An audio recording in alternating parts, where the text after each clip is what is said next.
a husband, a father, a grandfather, and a great-grandfather should be. And today, I recognize him as the hero he is, who fought and sacrificed for his country. He has never asked for recognition, and he is as humble as a man as I will ever know. He is here today to share his story. May I introduce to you former World War II POW, Joe Carlton Hilty.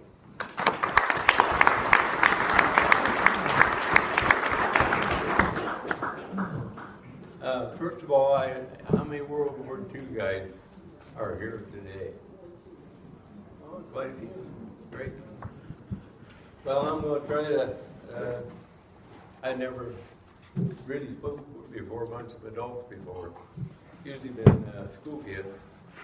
But I'll try to give you a story of my life.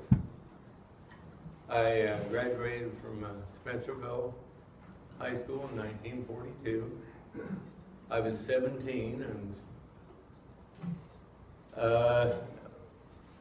in November I was 18, and so several of us signed our voluntary induction so we get in faster. You know how that was.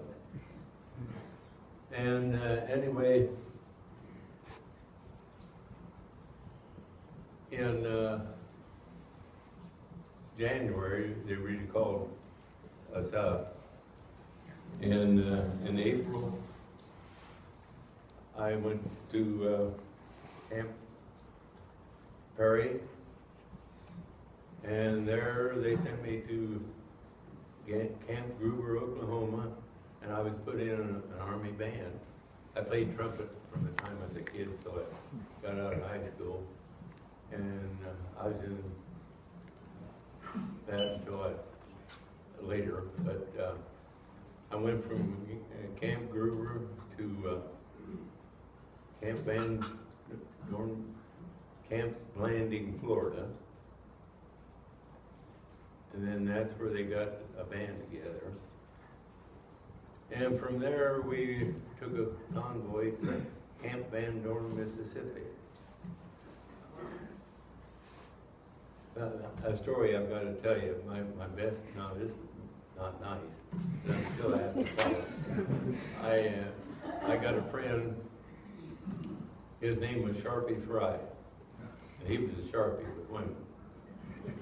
And we were in Camp Landing, Florida for probably a month or two, and he started turning gray.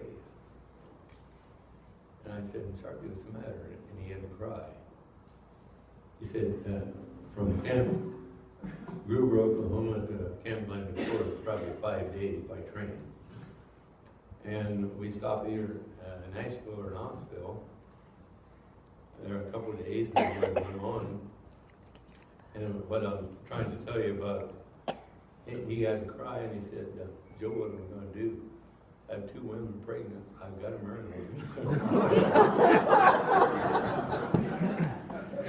But anyway, we went from Camp Landing, Florida to Camp Van Dorn, Mississippi. And I was in the band all this time. And then in January of '44, that's when they had the invasion in Europe planned and all that. And so I got a shock. I got transferred into infantry. The band, the roster called for 56, and I was the 66th one, so anybody over strength, they went where they needed them. And from there, I went to Fort Meade, Maryland for some more training. I got so many stories I could tell on that. I was in Baltimore, Maryland one weekend, and a guy came up and said, would you be my best man for a Polish wedding? I went to that wedding, and I was able. And he said, believe and trust me, I'll cover you. He was a corporal. So Monday morning, I was called in to captain. Why were you able? Corporal was sitting there and he said, Jim. He called him by first name, not Captain. He was my best man, and I promised him I'd take care of him. And he did. But anyway, from Fort Meade, Maryland, I've never forgotten. We shipped out of New York City, and you Navy guys, we were passing the Statue of Liberty. Now hear this, now hear this, you know. This captain speaking now.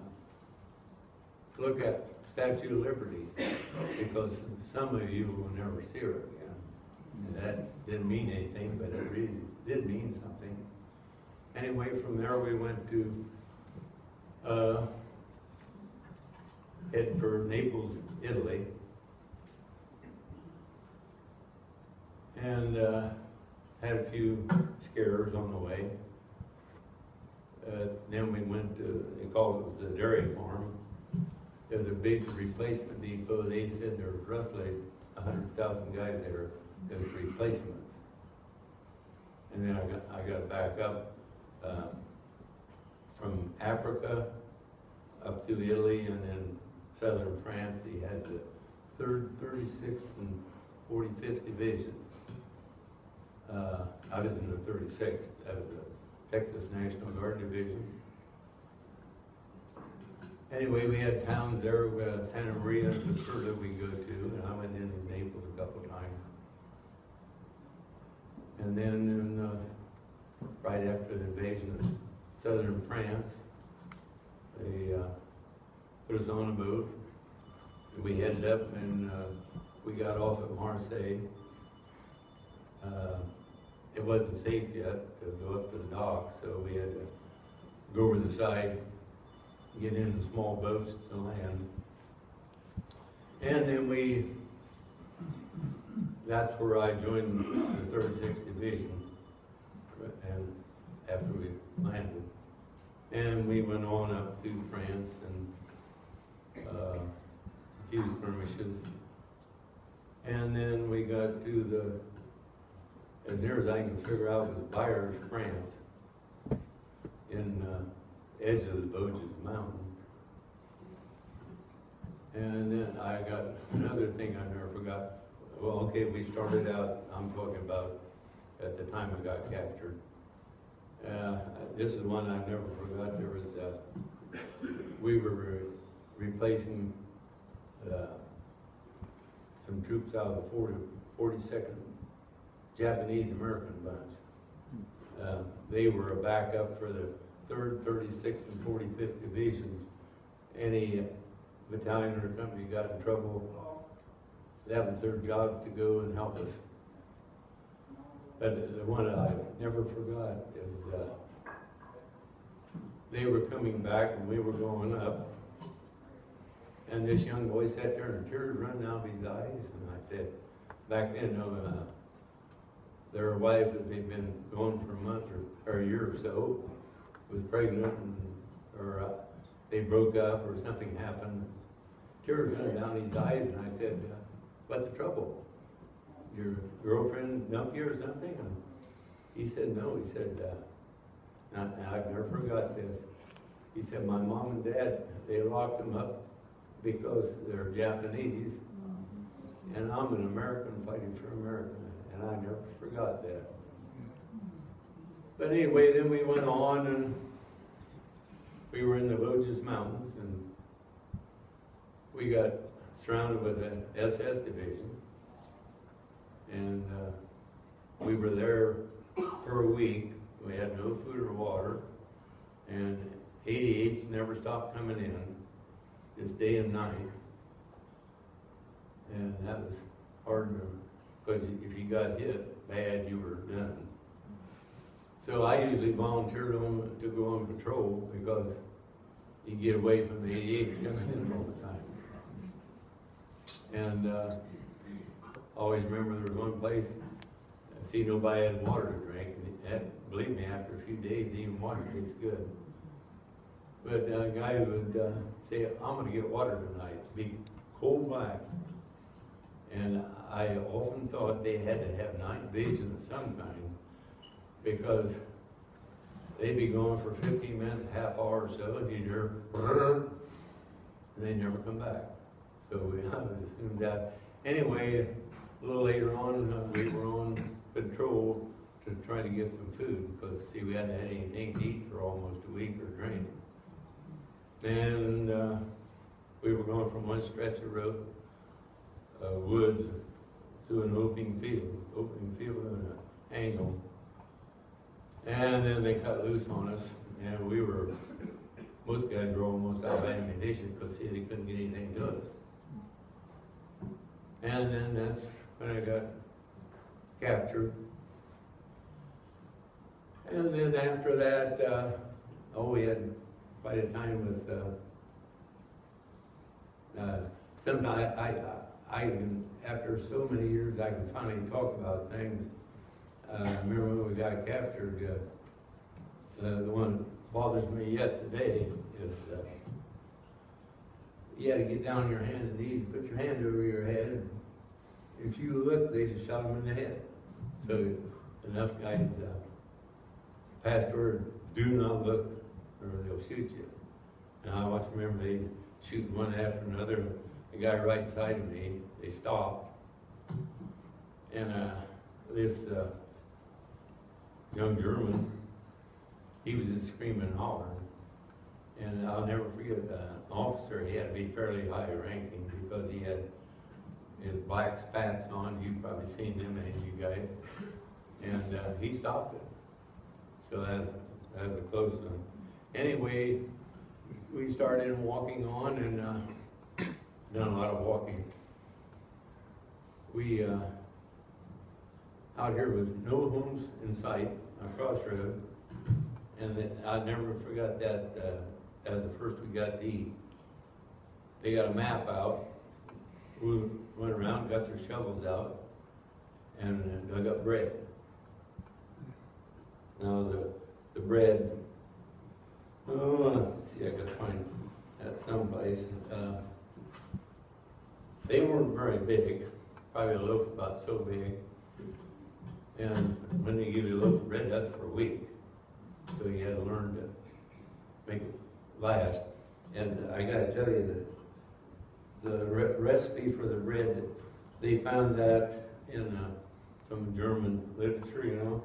It was 50% bruised rye grain, 20% diced sugar beets, 20% sawdust, and 10% leaves and straw. That was what the bread was made, and really, with nothing, that tasted good. But we went on, we done a lot of walking, and one I've never forgot, they would have like a 1.5-ton truck. And they'd let 2 or 3 guys out of the truck. There'd only be maybe 10 at the most in the truck, but they weren't that big. And we would go in the woods and get dry limbs. They had a fire back there, and the truck was propelled somewhere with wood. I never had figured out how, because I never heard anything, but I saw that. Anyway, we went on, and of course I got captured in October. And it was up in November sometime. They offered us the shower. See, we hadn't had a shower for over a month. And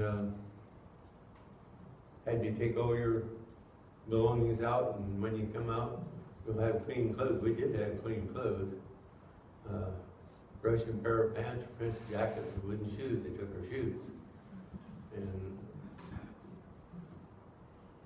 I've often thought show Private Ryan that came out a few years ago with. See, they had our clothes, our dog tags, our paybook, billfold. I was luckily, I looked last night and I couldn't find it. I had a little black book of my best friend, Max Dale. When we got home, we was going to serve each other morning, breakfast, noon, and